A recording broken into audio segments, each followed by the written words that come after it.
ത്രിയേക ദൈവത്തിന് സ്തുതി. നോമ്പിലെ രണ്ടാമത്തെ ഞായറാഴ്ച കഴിഞ്ഞ് തിങ്കളാഴ്ച നോമ്പിന്റെ 8ാമത്തെ ദിവസത്തേക്ക് നാം പ്രവേശിച്ചിരിക്കുകയാണ്. കുഷ്ഠരോഗിയെ സൗഖ്യമാക്കിയ ആഴ്ചയിലൂടെയാണ് നാം നടന്നു നീങ്ങുന്നത്. ഈ ദിവസം ലൂക്കോസിന്റെ സുവിശേഷം 5-ാം അധ്യായം 12 മുതൽ 16-ാം വാക്യം വരെ നാം വായിക്കുമ്പോൾ, കുഷ്ഠരോഗിയായിരിക്കുന്ന മനുഷ്യൻ യേശുതമ്പുരാന്റെ മുമ്പിൽ വന്ന് പൂർണ്ണമായും തന്നെ സമർപ്പിക്കുന്ന ഒരു അനുഭവം നമുക്ക് കാണുവാനായിട്ട് സാധിക്കുന്നുണ്ട്. പൂർണ്ണമായ ഒരു സമർപ്പണമാണ് നമ്മുടെ ജീവിതത്തിലെ ഏറ്റവും അനുഗ്രഹീതമായ ഒരു അനുഭവത്തിന് വഴിയൊരുക്കുന്നത്. വിദ്വാൻമാർ യേശുതമ്പുരാനെ നമസ്കരിക്കുന്നത് നമുക്ക് കാണുവാനായിട്ട് സാധിക്കും. അമ്മയായ മറിയോടുകൂടെ കണ്ട് യേശുവിനെ നമസ്കരിക്കുന്നത് നമുക്ക് കാണുവാൻ സാധിക്കും. അവർ ആദ്യമായി ദൈവസന്നിധിയിൽ സമർപ്പിച്ചത് പൊന്നാകുന്നു. സ്നേഹത്തിന്റെ രാജാവായ യേശു ക്രിസ്തുവിനെ, രാജാവായ ക്രിസ്തുവിനെ, ലോകത്തിന്റെ രാജാവായ സ്വർണം സമർപ്പിച്ച് അവർ വണങ്ങുന്നത് നമുക്ക് കാണുവാൻ സാധിക്കുന്നു. കുന്തുരുക്കമാണ് രണ്ടാമത് അവർ സമർപ്പിക്കുന്നത്. കുന്തുരുക്കം പൗരോഹിത്യത്തിന്റെ അനുഭവത്തെ പൂർണ്ണമായും സ്വീകരിച്ചുകൊണ്ട് അവർ കുന്തുരുക്കം ദൈവസന്നിധിയിൽ സമർപ്പിച്ച് ദൈവത്തെ ആരാധിക്കുന്ന അനുഭവം കാണുന്നു.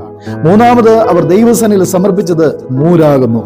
മരിച്ചവരുടെ ദേഹത്ത് പൂശിക്കൊണ്ട് ആ തൈല അഭിഷേകം ചെയ്തുകൊണ്ട് സൂക്ഷിക്കുന്ന സുഗന്ധവർഗമായ മൂരാണ് മൂന്നാമത് അവിടെ സമർപ്പിക്കുന്നത് നമുക്ക് കാണുവാൻ സാധിക്കുന്നത്. പൊന്നും കുന്തുരുക്കവും മൂരും ദൈവസന്നിധിയിൽ സമർപ്പിച്ച് അവർ ദൈവത്തെ വണങ്ങുന്ന ഒരു അനുഭവം.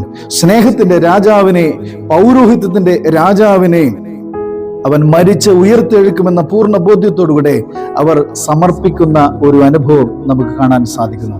ആ ഒരു അനുഭവത്തോടുകൂടി ആയിരിക്കണം ഈ നോമ്പിന്റെ നാളുകളിലൂടെ നാം നടന്നു നീങ്ങുമ്പോൾ ദൈവസന്നിധിയിൽ നമ്മുടെ ജീവിതം സമർപ്പിക്കപ്പെടേണ്ടത്. സ്നേഹത്തിന്റെ രാജാവാണ്.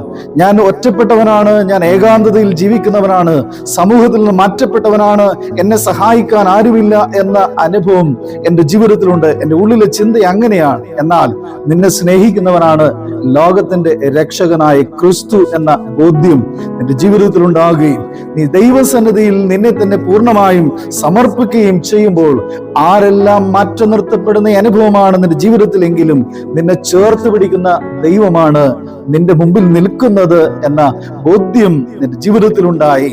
പൗരോഹിത്യത്തിന്റെ പൂർണ്ണതയിൽ നിൽക്കുന്ന ക്രിസ്തു നിന്നെ ചേർത്ത് പിടിക്കുമെന്ന പൂർണ്ണതയിൽ നിന്നുകൊണ്ട് നിന്നെ തന്നെ പൂർണ്ണമായും ദൈവസന്നിധിയിൽ ഏൽപ്പിച്ചു കൊടുക്കുമ്പോൾ ചേർത്ത് പിടിക്കുന്ന ഒരു അനുഭവം ജീവിതത്തിൽ ഉണ്ടാകും. അതുകൊണ്ട് നമുക്കും നമ്മെ തന്നെ പൂർണ്ണമായും ഈ പ്രഭാതത്തിൽ ദൈവസന്നിധിയിൽ നമ്മെ ഏൽപ്പിച്ചു കൊടുക്കാം.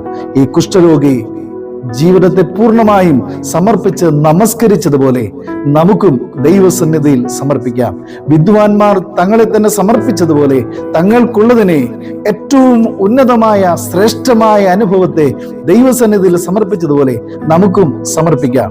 ദൈവത്തിന്റെ പരിശുദ്ധാത്മാവ് നമ്മെല്ലാവരെയും അനുഗ്രഹിക്കട്ടെ എന്ന് പ്രാർത്ഥിച്ചുകൊണ്ട് നിർത്തുന്നു.